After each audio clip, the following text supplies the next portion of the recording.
আসসালামু আলাইকুম।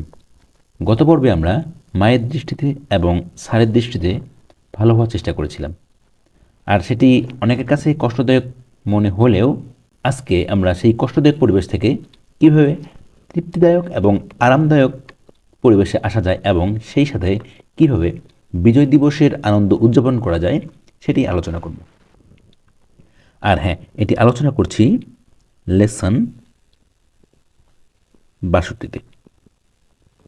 তো শুরু করার আগে আপনাদের কাছে ছোট্ট একটি রিকোয়েস্ট, আপনারা যারা আমার চ্যানেলটি এখনও সাবস্ক্রাইব করেননি তারা তো অবশ্যই এখন চ্যানেলটি সাবস্ক্রাইব করবেন এবং পাশে থাকা নোটিফিকেশন আইকনটি আলতো করে চাপ দিবেন।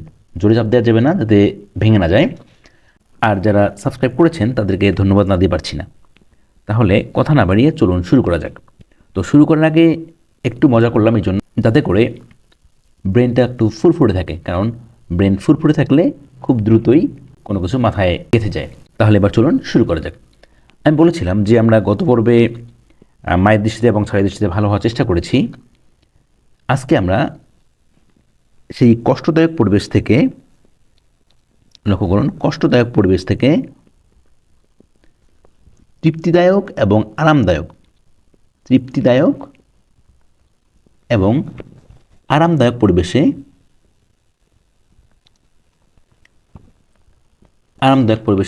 যাব এবং সেই সাথে আমরা বলেছি যে বিজয় দিবসের আনন্দ উদযাপন করব। তাহলে লক্ষ্য করুন, সব জায়গায় কিন্তু যে দায়ক দায়ক দায়ক, আমি বললাম বিজয় দিবস, বিজয় দিবসের আনন্দ উদযাপন করব।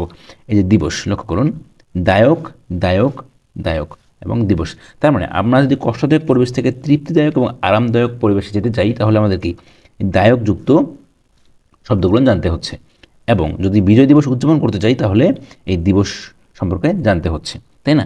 তাহলে লক্ষ্য করুন, যদি কোনো বাংলা শব্দে এই দায়ক দায়ক বা দিবস থাকে তাহলে আমরা শর্ট হ্যান্ডে, লক্ষ্য করুন, আপনারা দয়ের আচর শিখেছেন নিশ্চয়ই, দয় নিচ থেকে উপর, এবং সরের আচর নিশ্চয়ই মনে আছে আপনাদের, বড়বৃত্ত। এই দুটোকে যুক্ত করে, দ এবং আকে যুক্ত করে আমরা এইভাবে লিখব। অর্থাৎ আপনাদের দ মনে রাখা দরকার নেই, দর সঙ্গে আ যুক্ত করা এইভাবে মনে রাখা দরকার নেই। যেহেতু দা আছে, আপনারা দা মনে রাখবেন, দ আকার, ঠিক আছে? দ আকার, এই দ আকার। এই দা আবার সেই দা নয় যে কেটে ফেলবেন।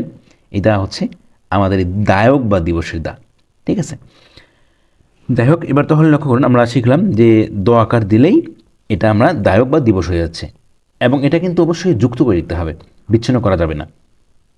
মূল শব্দের সঙ্গে এটাকে যুক্ত করে দিতে হবে। তাহলে লক্ষ্য করুন, আমরা এখন যদি লিখি কষ্টদায়ক, ঠিক আছে?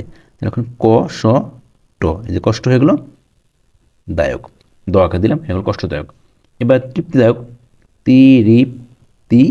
দায়ক, ঠিক আছে?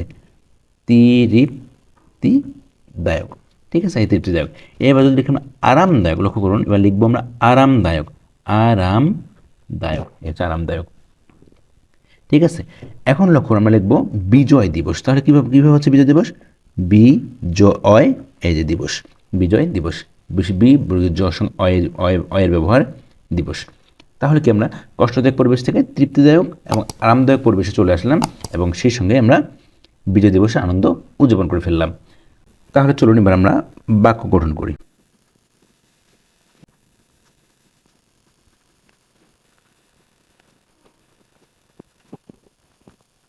লক্ষ্য করুন, আমরা লিখেছি বেদনাদায়ক পরিবেশকে আনন্দদায়ক ও তৃপ্তিদায়ক করার চেষ্টা করো। তাহলে লিখি বেদনাদায়ক,